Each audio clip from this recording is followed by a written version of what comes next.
It's time for a Humans in Tune conversation with Darren on 93.9 Mike FM. Hey, 93.9 Mike FM family and friends and faithful. We're happy to have you along for another Humans in Tune. A busy week on the Humans in Tune side, interviewing some wonderful people as we approach, as we stepped into fall and approach exciting things happening around the Heartland. You know, I'm a big fan of things going on at Scout Hall, and I'm just titillated to bring back the Underground Jazz Series back to Scout Hall as well. We're excited. This Friday night is the first show, and we're kicking things off with a golden note. And in the studio today is our featured performer for this Friday. Louie Pereira. Yes. God, thank you. Yes. Go, Darren. All right. That's my 3 years living in Texas helping me out. But yeah, Louie's in the studio today. You're going to be performing for our inaugural Underground Jazz Series show for this Friday for the season. The Underground Jazz Series, if you guys are unfamiliar or you're new to the series or you're new to the area and you haven't heard about Scout Hall yet, the Scout Hall on downtown Cape on Broadway, that's where these Underground Jazz Series have been happening. It's being put on by a partnership with the University Jazz Department, Dr. Felipe Brito, who we've had in here on several occasions, and that handsome devil who's the Director of Jazz Studies up there at SEMO. And it's along with partnership with our friends at Abstraction Spirits, and I'm a big Abstraction Spirits fan now. They've definitely sold me on their bourbons and their whiskeys. Good stuff. But Friday night, man, it's going to be exciting. It's at Scout Hall. Tickets are on sale now, thescouthall.com. Hit the website right there and you can find the tickets, or you can find the link on social media and so forth. But Louie Pereira, you are new to SEMO, new to Cape area in general, but a new member of the faculty there at SEMO as well. So welcome to Cape officially. Thank you. Before we went on, I know we talked, you've been here since about August of this year. So lots of things to explore and learn in Cape. And of course, getting, that's right into the fire of SEMO and a new semester and new students and all that kind of stuff. That's pretty exciting, right? Mm-hmm. Yes, indeed. Yeah. So let's talk a little bit about what you do as a jazz musician. Historically, I always feel spoiled when I get to have these chats with our jazz musicians because as a jazz guy myself and a trombone player, I lost a bet in 7th grade. But as a guy who loves these shows and they come in, I get spoiled because I get to talk to guys like you, these high caliber musicians that, it's not just a guy who may have studied for a few years and has been playing around St. Louis or something. You've got quite the resume, and you haven't slowed down. It wasn't like you got done with school, you performed while you're in school, and then went on to the teaching profession, and every once in a while stepped in on something. Even as recently, I guess, as this summer, you were out playing and touring and doing things, right? Yes.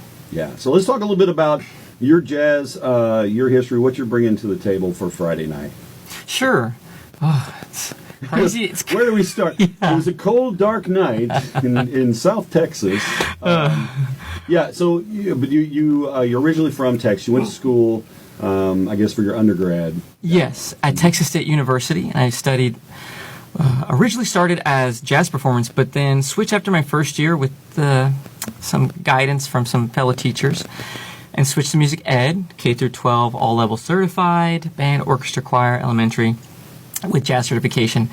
And while I was there, I was very fortunate and blessed to be studying with one of the best jazz musicians still alive today, walking piece of history, the Butch Miles of the Count Basie Orchestra, and just incredible musician and fellow human being.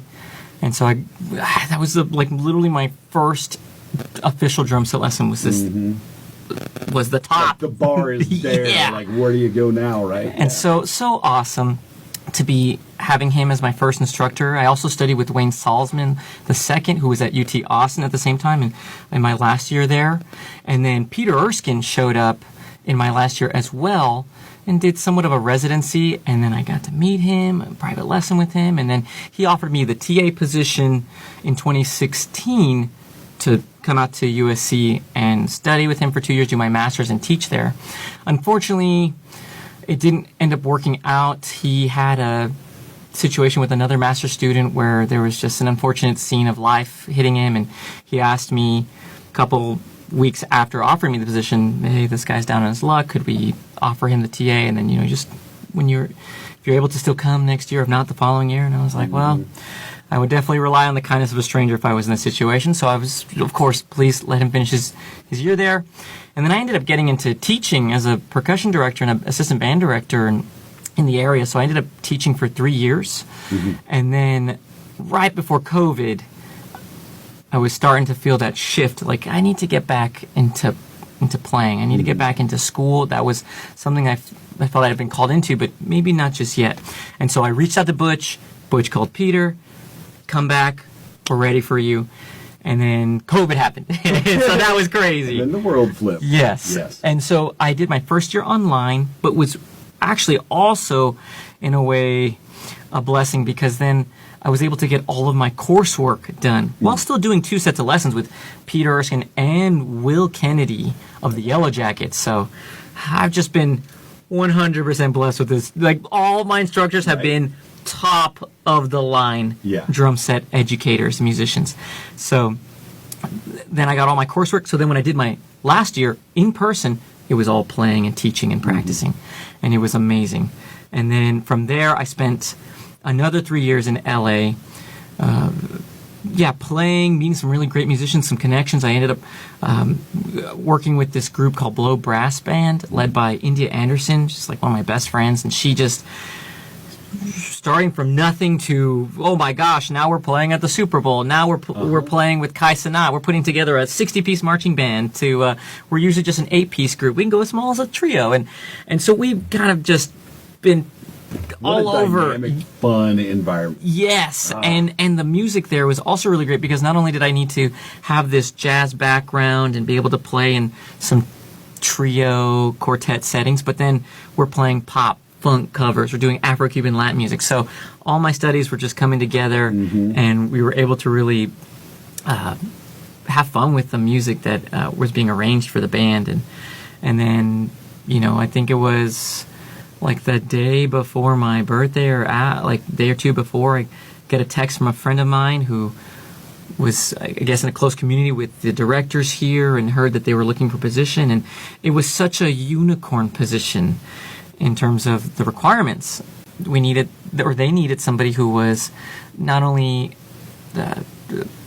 well-versed in drum set, jazz, and commercial percussion also, which I did in my undergrad too. I took percussion all those years, but then also somebody who understood the marching percussion background. And I was, again, very blessed to have worked with some of the best groups, some of the best educators in the marching percussion world too, and be a part of some of the greatest ensembles, especially in California. And then also somebody who could not only lead the percussion, the marching percussion, but handle the jazz commercial percussion drum set, and also be somebody who could teach some of the history courses too while there, or while here, excuse me. So it seemed like an excellent fit. And then I had a little less than 3 weeks to not only talk this through with some friends, with my girlfriend and my parents, just go through what is about to happen if we go forward with this. And I mean, it's been crazy, to say the least. No doubt. But it's also been really, really fun, and it's tested me in some ways that have forced me to grow, and that I'm not saying I wasn't receiving something like that back, but I'd been prepared for this moment, and now we were pushing to fruition. Yeah. And the wheels were actually turning. Yeah. Well, it sounds like they needed a Swiss Army knife, and you were the Swiss Army knife to fit the position, man. You've got, the skill sets, like you said, not just the jazz and the commercial, but that marching side of things as well. And knowing the faculty at the university in the music department there, I know you're a great fit. There's those folks up there are so much fun to work with, and it's been many moons have passed since my music department days at SEMO, but I'm a SEMO alumnus, and I played through marching band and jazz band and all through that up at SEMO, and then Jay Contrino was actually my drummer with my band Shades of Soul. Oh, nice. And he's I one love of those him. guys. He's so awesome. And I just love playing with him, because he's one of those guys that can do everything under the sun and knows exactly what he needs to do. The little subtleties, the little ghost notes, the little things that you hear as a musician on stage that put you in the pocket that you're just like, oh, I'm going to chew on that for a minute and then we're going to take a ride. he's just one of those guys, and that's across the board up there. The intuition and the experience really shines with SEMO's department, and I know you're a great contribution to that. And we look forward to seeing you grow in the position, man. Thank you. And if you get any students that give you trouble, you just call me. I'll drop an elbow with love from the trombone department. But yeah, so Friday night's show starts at 7:30. Doors open at 7 o'clock. As you have settled in, I say settled in, as you have toe touched on the various ices that you're balancing on with things at SEMO. What should we look forward to with Friday's show? What kind of styles are we going to see? What are we going to see as far as the performance goes? Sure. Well, we're going to definitely hit some standards. I'm particularly a fan of Charlie Parker tunes, so we're going to get a couple of those. Nice. And then, because I also dabble in the Afro-Cuban, Brazilian rhythms and styles of drumming, we're also going to be doing some of those in that genre. Yeah. And we also, I think, are going to be featuring maybe a song or two that are specifically like Dr. Brito's tunes. Nice. So we're just going to see how I interpret and work with that. And so that's cool. I'm pretty excited. We're going to have a whole slew and range of. That's awesome. Yeah, and I love the range. And that's what we've seen a lot with the underground jazz shows, somebody, this musician comes in and is this certain style that's their signature, but they're also stepping toes with that. And I think part of the cool partnership I see with the university side of it is the incorporation of the student musicians, whether they're undergrads or graduate students or whatever, bringing them into the fold and getting them on stage with seasoned vets like you and Felipe and these guys who, have been there, done that on a lot of these bigger stages or North Texas stages or these kind of things that we think of as these milestones in a jazz musician's career. Being able to get them on stage. I know when I was young and playing, it was all I could do to not throw up when I'd get up there, and so I know that's pressure for them, but at the same time, it's pressure with a parachute, right? Because they got you guys, and they can trust you guys, and they can trust the musicianship, and we see that reflected in those students. We see that grin when they find that pocket, and as musicians, we appreciate it. As lovers of jazz, we appreciate that. Improvisation is such a huge part of jazz, and that's always, not a featured part, but that's always a part of the integration of these jazz shows is the improvisational element. And I'm sure as from the percussionist side, typically we think of improvisation as 90% of the instrumentalists up front, right? It's the lead sax guy that's going to take a ride for 12 bars or whatever it might be. As a drummer, how do you approach improvisation in your performance? Sure. Well, I would definitely say that you're 100% correct when we associate when the person, it's them doing all the improvisation. But most of what the drummer does is also improvisation with the comping, complementing or accompanying something. We get a lead sheet at best. Right. The rest of it is just, this is a swing tune. Yeah. 1, 2, here's and then your charts, here's your key. And suddenly you're just going, okay, playing my groove. Everything I do outside of that is I am hopefully listening to the lead and complimenting or accompanying what they're doing, but I'm also trying to make sure what I'm doing fits well with the rhythm section, because we got to create that pocket. So yeah, there's a lot of improvisation. It's tricky. And as you as an instructor, I'm sure your mindset is almost a teacher mindset too, whereas I have to maintain the form, and we got to start, we got to stop together, free beer in the end zone, go band, go. But yeah, you got to follow the form, because otherwise it'll be like, was that Charlie Parker? Maybe it was Charlie Parker. I don't know. So yeah. And if time allows and the tunes you're going into, preparing, and I do this with the jazz combo here, is we just always all learn the melody. Everybody needs to know the melody. That needs to be in your heart when you're playing the tune, whether you're the bass player or the trumpet or the piano. Everybody has to learn it. I even make the drummer keep the hi-hat on 2 and 4, and I make him play the melody and try and sing it while he does it, while everybody else actually plays the melody melodically. And that's the first element for sure, I think, is understanding what's the song and how can I. And then the next step for us, especially in the jazz combo, is how do I embellish that? Because first off, those are all the best notes to play over the tune because they're the melody. They sound good. But it can also be an anchor at certain points in your soloing and your improvisation to kind of come back to, grab onto. Again, whether it's a motif or a note specifically or a rhythm that's prevalent in the melody. But then improvisation, there's just so many routes. And that's part of the beauty of jazz, though. Yeah. And I like that focus on everybody knowing the melody. Because when we think of the body parts of a jazz band, I always think of the drums as the skeleton, as the nervous system, and the rhythm section along with that. But that's where my brain goes to, what's the main artery of what we're playing? Well, we've got to keep that rhythm going. And it is the melody, the hook, the signature of that tune.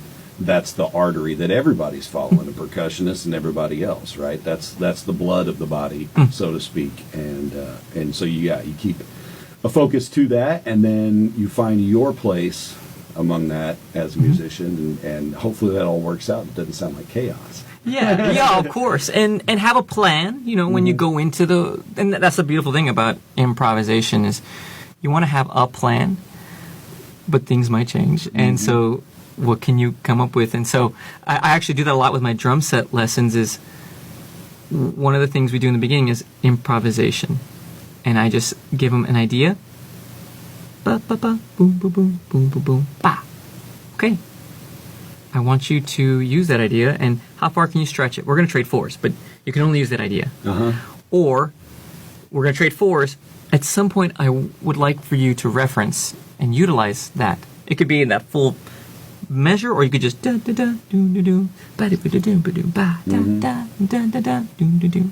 Give it a nod. Yeah. Rudimentary. And so it gives them, again, just like we teach the horn players, target tones and target. Let's outline the color tone. Let's see. Okay, let's all play the sevenths of the chord changes, the fifth, the third, and just get used to what makes the chord sound good. And I do the same thing rhythmically. It's like, this is a good idea, and you can use it. But put something in between it, maybe, or come back to it. It's something you can check in with to kind of either as an ending point, or it's a transition into another idea. And who knows what it could spark. If it happens on a different beat, if you play it on a different drum, you might respond. You go, oh, I actually kind of like that. I want to play.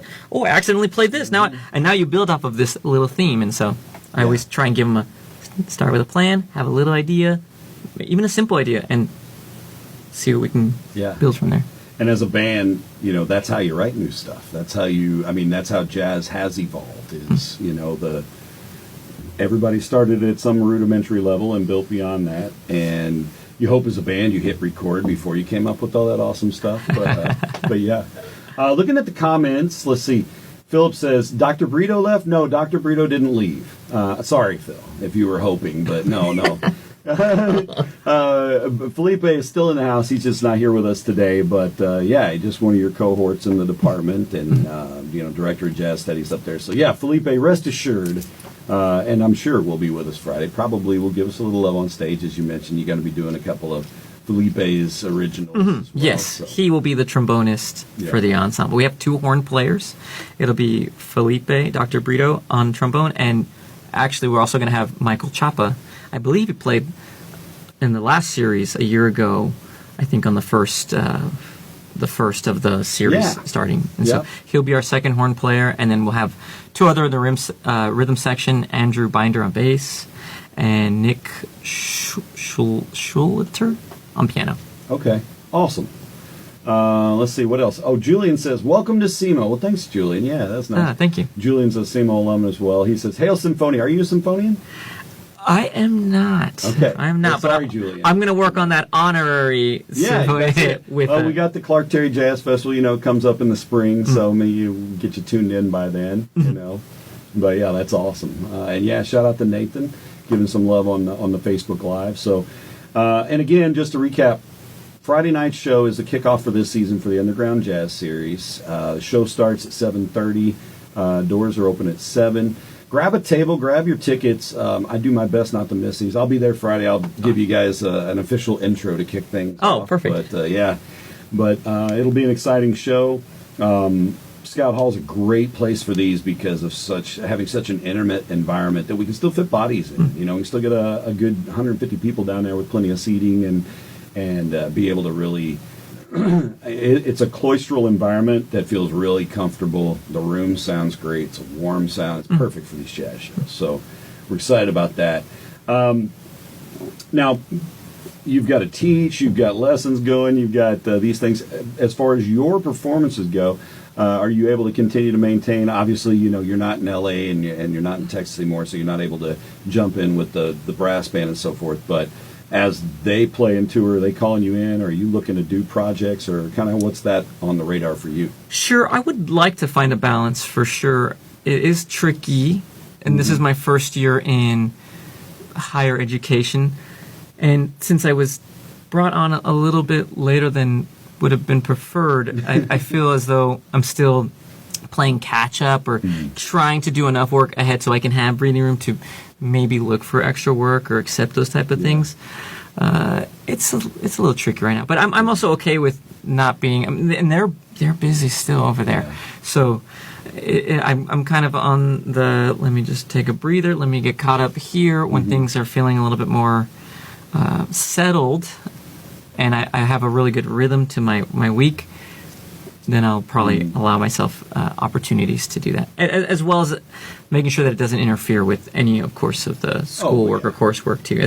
Marching season is always the trickiest, because, and I remember as a band director when I was in my undergrad, gigging was no problem, and then I took on a full-time position as a percussion director and assistant band director, and I had my own concert band. I had a percussion section. We were doing winter guard and indoor percussion, and marching season was, you know, we have July band camp, and we keep going, and, you know, you're done, especially back in Texas, you know, you go all the way to November for UIL, and if your band makes state, and so it's basically every weekend, Friday and most Saturdays are consumed with, so it's really difficult, and especially in serious programs, and you wouldn't dare go, hey guys, I'm not going to be at the contest because I got to go take a gig. They would shoot you.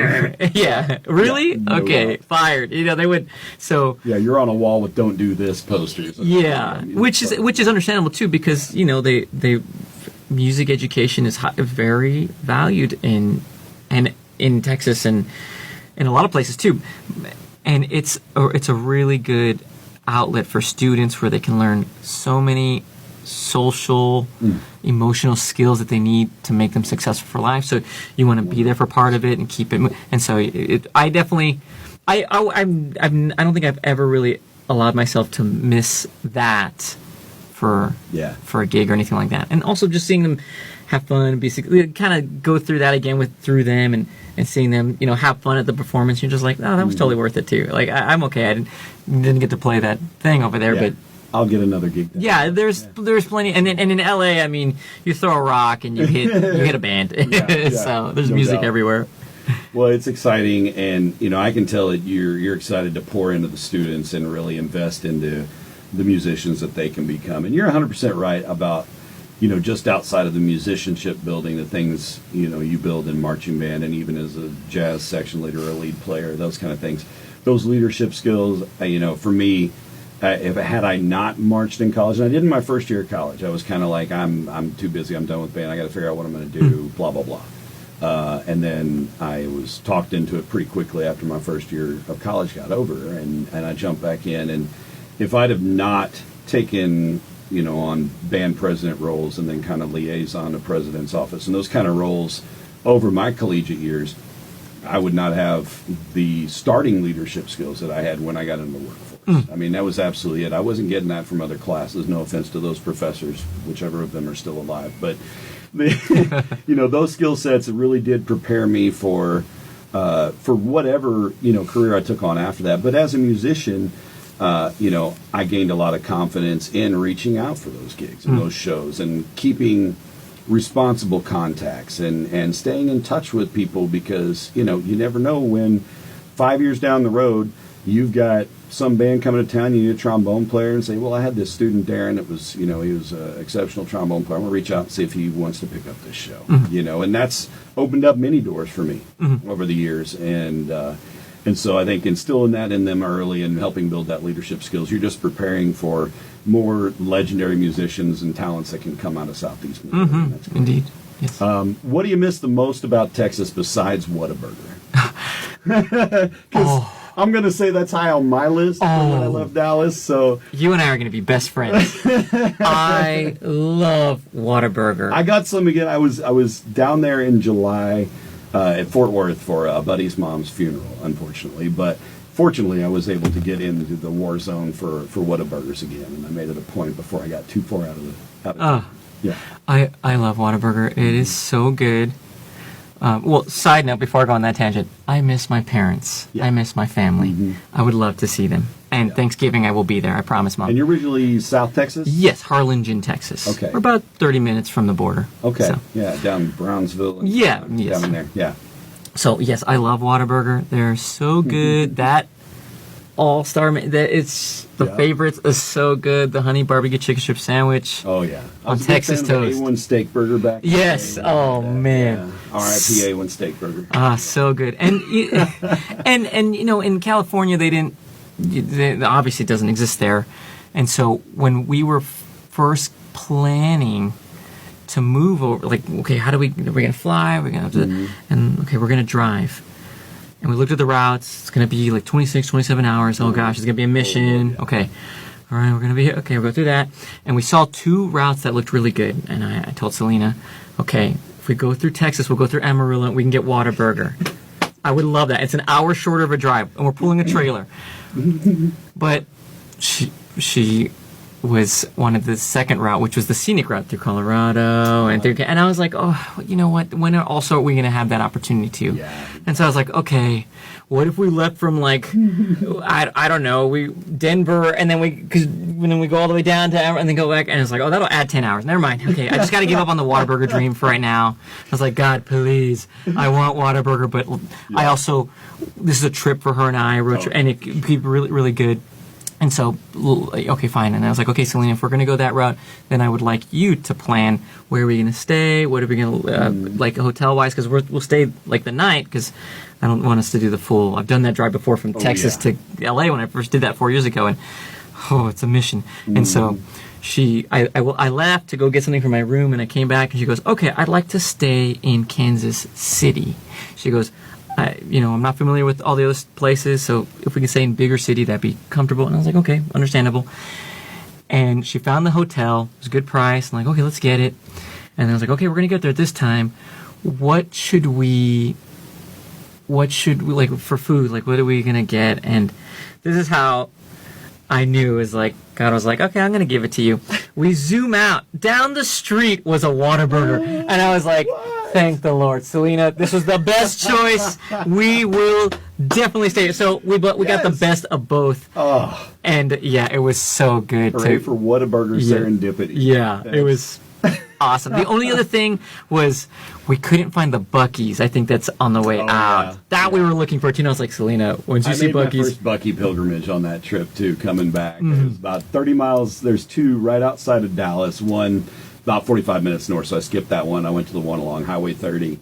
And and when I pulled in, I was kind of distracted because they were doing construction around the entrance, and it was like one of those, like, you got to Disney World and just had your head in the phone the whole time, and you looked up and there's Cinderella's castle. Like, I turned across this gravel, cussing at the guy in front of me, and then making the turn, like, come on, buddy. And I look up and I'm like, holy crap. This is a gas station. I mean, it's ridiculous. Yes. It is. I'm wearing... Yeah, you're wearing it right now. Yeah. I love proof it. in the pudding right there. Yeah. So, oh man. Well, that's cool. I'm glad you're here. I'm glad they brought you in, and that all things holy and otherwise have led you to Southeast Missouri. And I hope you have a great experience here. Cape's a wonderful town. I'm sure you've had a little bit of time to explore, but there's tons of things to see, tons of things to do. It's a different world than LA for sure, but we do our best, and it's a friendly town too, and hopefully it'll be a friendly crowd for Friday night's show.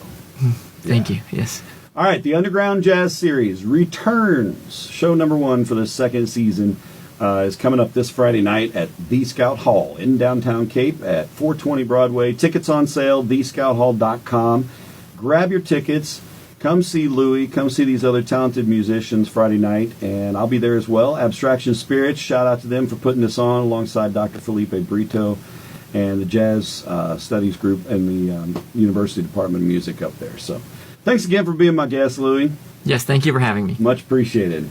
That's going to be another Humans in Tune segment, and as we wrap it up, I encourage you guys to always catch these Humans in Tune segments on our Facebook page at 939 Mike FM, and you can catch the audio after the fact on our podcast wherever you listen to podcasts by searching 939 Mike FM, or find it on the website at 939mikefm.com. Thanks for catching this Humans in Tune conversation with 93.9 Mike FM. Find previous interviews on our Facebook page, or you can listen via our podcast at 939mikefm.com.